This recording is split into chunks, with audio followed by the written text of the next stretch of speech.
नमस्कार। मेरे YouTube channel social views with doctor Dinesh Chandra Khandelwal में आपका हार्दिक स्वागत है। आज मेरी यूट्यूब यात्रा का एक महत्वपूर्ण चरण है। मैं आज वीडियो का शतक पूरा कर रहा हूँ। मेरा यह यूट्यूब पर 100वां वीडियो है और आप जानते हैं कि मेरे यूट्यूब पर सामाजिक महत्व के, राष्ट्रीय महत्व के, प्रेरणात्मक और समाजशास्त्र विषय से संबंधित वीडियो देखने में आते हैं। आज इस महत्वपूर्ण चरण पर मैंने तय किया कि मैं आपसे एक प्रमुख पारिवारिक सामाजिक मुद्दे पर, जो व्यक्तिगत जीवन से भी बहुत महत्वपूर्ण रूप से जुड़ा हुआ है, पर चर्चा करूंगा। और विषय है विवाह के लिए जीवन साथी का चयन करना। हमारे जीवन काल में 3 मुख्य अवस्था होती है: जन्म, विवाह और मृत्यु। जन्म और मृत्यु पर हमारा कोई नियंत्रण नहीं है। हम अपने माता पिता और अपने इस दुनिया से प्रस्थान, मृत्यु का समय और स्थान का चयन नहीं कर सकते, परंतु हम जीवन का जो मध्य का महत्वपूर्ण चरण है, विवाह, उसके लिए जीवन साथी का चयन कर सकते हैं। ईश्वर ने हमें जो बुद्धि, विवेक के साथ निर्णय लेने की शक्ति दी है, क्षमता दी है, उसके आधार पर हमें इस मध्य अवस्था के लिए जीवन साथी का चयन करना चाहिए, क्योंकि विवाह एक जीवन की महत्वपूर्ण मध्य अवस्था है, महत्वपूर्ण संस्कार है। और इस विवाह के पश्चात हम एक नए प्रकार के सामाजिक जीवन में प्रवेश करते हैं, जिसमें हम अकेले नहीं होते। अब हमारे साथ एक जीवन साथी होता है, जिससे हम हमारी प्राकृतिक इच्छाओं को पूरा भी करते हैं और इसके साथ साथ नए दायित्वों को ग्रहण करते हैं, नई सुविधाओं को ग्रहण करते हैं और नए संपर्क भी हमारे बहुत सारे जुड़ जाते हैं इस वैवाहिक संबंध के परिणाम स्वरूप। हमारे यहाँ भारतवर्ष में पितृसत्तात्मक व्यवस्था है और इस पितृसत्तात्मक व्यवस्था में स्त्री विवाह के पश्चात अपने पति के घर रहने जाती है। उस स्त्री का पूरा जीवन बदल जाता है, क्योंकि उसका रहन सहन, उसका खान पान, वो जो सब कुछ है, वह अब आपके परिवार के समान, आपके रुचियों के समान होने लगता है, या उसको अपनी रुचियों को छोड़कर उस स्त्री को आपके साथ समायोजन करना पड़ता है, एडजस्ट करना पड़ता है।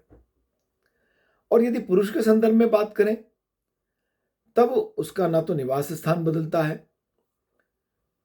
अगर संपर्क की दृष्टि से देखें तो वह संपूर्ण जीवन एक नए पारिवारिक सामाजिक समूह के संपर्क में तो आता है, परंतु वह अपने माता पिता परिजन के साथ रहता है। इसलिए उसके जीवन में बहुत महत्वपूर्ण बदलाव नहीं आता, पर यह नया संपर्क जो हुआ है पत्नी और पत्नी के परिवार, यह भी उसके जीवन को प्रभावित करता है। तुलनात्मक रूप से अगर हम देखें तो स्त्री को ज्यादा प्रभाव पड़ता है और स्त्री को अपने जीवन में बहुत सारे समायोजन करने पड़ते हैं, बहुत सारी नई बातें सीखना पड़ती हैं और उसके अनुसार उसे अपना पारिवारिक जीवन चलाना होता है। यहां यह कहना चाहूंगा कि विवाह एक स्त्री, एक पुरुष का केवल शारीरिक और मानसिक संबंध नहीं है, यह उनके संपूर्ण जीवन को प्रभावित करने वाला एक ऐसा संबंध है जिससे वह स्वयं, उनके परिवार, उनके प्रियजन सब प्रभावित होते हैं। और इसलिए जीवन साथी का चयन बहुत सावधानी पूर्वक किया जाना चाहिए, क्योंकि आपका आगामी संपूर्ण जीवन इससे प्रभावित होने वाला है। अतीत की अगर हम बात करें तो अतीत में ज़्यादा प्रभाव इसलिए नहीं पड़ता था कि इतनी वैज्ञानिक प्रगति नहीं थी, सामाजिक संपर्कों की बहुत अधिक बहुलता नहीं थी और व्यक्तिगत रुचि, व्यक्तिगत इच्छाओं को इतनी प्रधानता प्राप्त नहीं थी। परंतु यदि आधुनिक युग के संदर्भ में हम विचार करें, हम चर्चा करें, तो हम पाते हैं कि जीवन साथी का चयन, अगर मैं कहूं कि यह परिवार का दायित्व है, तो भी ठीक नहीं हुआ। और यदि मैं यह कहूं कि यह केवल उन दो व्यक्तियों का चयन है जिनका विवाह होना है, तो यह भी ठीक नहीं हुआ। मतलब वर्तमान युग में विवाह के लिए जीवन साथी का चयन करना केवल ना परिवारजन की इच्छा पर निर्भर है और ना उन दो व्यक्तियों की इच्छा पर निर्भर होना चाहिए जो आपस में पति पत्नी बनने वाले हैं, वैवाहिक संबंध स्थापित करेंगे। मेरा ऐसा मानना है कि यह चयन परिवार और विवाह योग्य बालक बालिका की सहमति से होना चाहिए। इसमें ना परिवार की भूमिका कम या सीमित हो सकती है और ना ही उन बालक बालिका की जो आपस में वैवाहिक जीवन में प्रवेश करने वाले हैं उनकी भूमिका कम हो सकती है। दोनों की भूमिका बराबर है। दोनों के आपसी सहमति से परिवार और वह बालक बालिका जिनका विवाह होना है उनकी आपसी सहमति के आधार पर ही किसी निर्णय पर पहुंचा जाना चाहिए। परंतु वर्तमान समय में यह देखने में आ रहा है कि बालक और बालिका की सहमति से, उनकी केवल आपसी सहमति से होने वाले विवाह का चलन बढ़ता जा रहा है। यह प्रेम विवाह हो सकता है या यह इस प्रकार का विवाह हो सकता है कि जिसमें वह दोनों एक दूसरे से संपर्क में आने के बाद समय लेते हैं एक दूसरे को जानने और समझने का और फिर सहमति या असहमति व्यक्त करते हैं। यह केवल शहरी अंचल में हो रहा है। अगर मैं ऐसा कहूं तो यह ठीक नहीं है। केवल शिक्षित में हो रहा है तब भी ठीक नहीं है। यह सब जगह संभव हो रहा है, चाहे ग्रामीण अंचल हो, चाहे सामान्य शिक्षा प्राप्त बालक और बालिका हो, उनमें भी इस प्रकार के विवाह देखने में आ रहे हैं जिसे हम सीधे प्रेम विवाह कह सकते हैं, उनके आपसी सहमति से विवाह कह सकते हैं, जिसमें मेरी दृष्टि में यौन आकर्षण की ज्यादा प्रधानता होती है। जब ऐसे विवाह के प्रति माता पिता या परिजन के द्वारा असहमति व्यक्त की जाती है तो नई पीढ़ी इस प्रकार की असहमति को मानने को तैयार नहीं होती।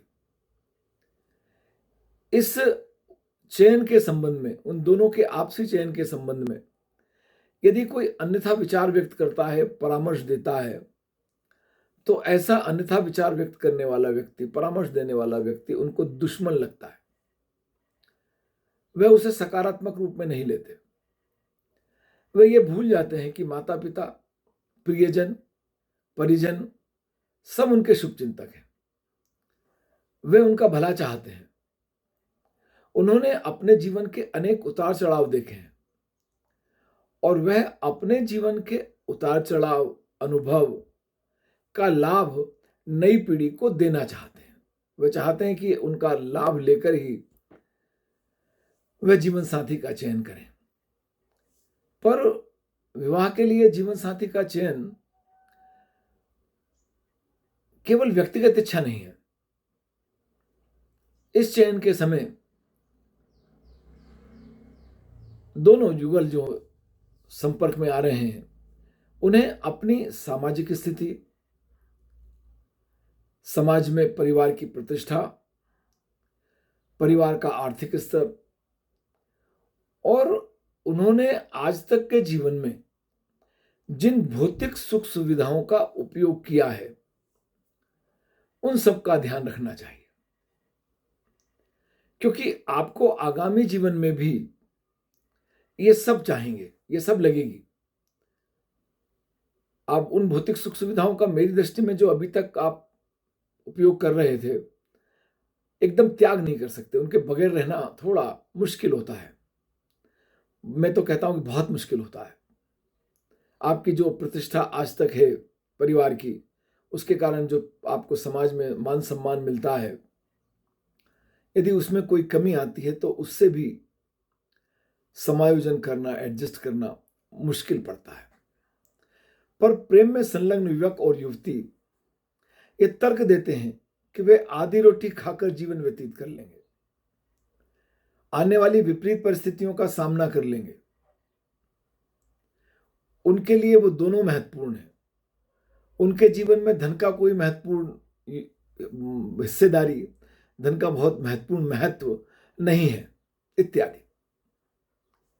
पर जब विवाह के पश्चात वास्तविक जीवन में अभावों में, विपरीत परिस्थितियों में उनको रहना पड़ता है, उनका सामना करना पड़ता है, तो अनेक बार उनका धैर्य जवाब दे जाता है और विवाह टूटने की कगार पर चले जाते हैं। ऐसे युवक युवती अपने प्रेम विवाह के समर्थन में पूर्व के जो प्रेम विवाह हुए हैं, जो सफल हैं, उनका उदाहरण देने लगते हैं। परंतु वह उस तुलना के समय, उस उदाहरण के समय ये भूल जाते हैं कि उस प्रेम विवाह की परिस्थितियां और जिन पर वह आज टिके हुए हैं, जिन परिस्थितियों में आज विवाह करना चाह रहे हैं, उन दोनों में बहुत अंतर है। मैं इस संबंध में दो उदाहरण देना चाहता हूं। एक युवक और एक युवती समान स्तर की शिक्षा प्राप्त हैं, लगभग समान पारिवारिक, सामाजिक और आर्थिक स्थिति को धारण करते हैं, विजाती हैं, अपने प्रेम और विवाह करने की इच्छा की सूचना अपने प्रियजन, परिवारजन को देते हैं। दोनों के परिवार इस बात से सहमत नहीं है, परंतु युवक और युवती की प्रबल इच्छा के आगे वो परिवारजन जो विजाती हैं उस बात को छोड़कर बाकी सभी स्थितियां समान होने पर विवाह की स्वीकृति प्रदान कर देते हैं। ऐसे विवाह के सफल होने की संभावना ज्यादा होती है, और वो जो सफल विवाह का उदाहरण दिया जाता है वो सामान्यतः इस प्रकार के विवाह होते हैं।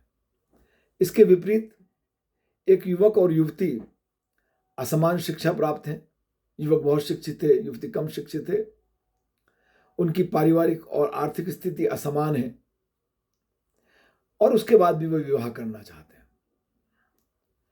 तो ऐसे विवाह के लिए परिवार की सहमति मिलना बहुत मुश्किल होता है, लगभग असंभव सा होता है। और यदि ऐसा विवाह हो भी जाए तो मेरी दृष्टि में ऐसे विवाह के सफल होने की संभावना भी थोड़ी कम होती है। यह सत्य है कि प्रेम व्यापार नहीं है, पर यह भी सत्य है कि विवाह के पश्चात का पूरा जीवन आपकी पिछली परिस्थितियों से समान नहीं होने के कारण, अनुकूल नहीं होने के कारण जीवन में सहजता, सरलता और जो शांति है उसकी संभावना बहुत कम हो जाती है। कृपया अपनी इच्छाओं को प्रमुखता दें, परंतु अपने माता पिता और प्रियजन को दुश्मन ना समझें। उनके विचारों का सम्मान करें। वह आपके सबसे बड़े शुभचिंतक हैं। उन्हें समझने का प्रयास करें, उन्हें समझाने का प्रयास करें। जीवन में कठिनाइयों को आप स्वयं आमंत्रित ना करें, क्योंकि अभी आपका उन सब समस्याओं से सामना नहीं हुआ है जो समस्याएं आगामी जीवन में आपके समक्ष आने वाली हैं। ऐसा प्रयास करें कि आपका आज और कल दोनों सुखद और शांति प्रिय हो। वैसे जीवन में इस बात की कोई गारंटी नहीं है कि आपका भविष्य कैसा होगा, भविष्य में क्या आने वाला है सामने, परंतु एक ऐसे असंभव लक्ष्य को निर्धारित करके जिसका पूरा होना संभव ना दिखता हो, जिसमें बहुत परेशानी आने वाली हो, उसका प्रयास करना, असंभव का प्रयास करना समझदारी नहीं है, ऐसा मेरा मत है। और मैं ये कहना चाहता हूं कि जो युवक युवती हैं वह अपने जीवन के सभी प्रकार के महत्वपूर्ण निर्णय में अपने परिवार की सहभागिता को प्रमुखता दें। इस दुनिया में माता पिता और प्रियजन परिवारजन से ज्यादा आपका भला चाहने वाला कोई दूसरा नहीं हो सकता। मुझे विश्वास है कि मेरा यह वीडियो आपको पसंद आया होगा। यदि आपकी असहमति है तब भी उसका सम्मान है। परिस्थितियों के आधार पर ये मेरे अपने विचार थे जो मैंने इस महत्वपूर्ण 100वें वीडियो में आपके समक्ष प्रस्तुत किए।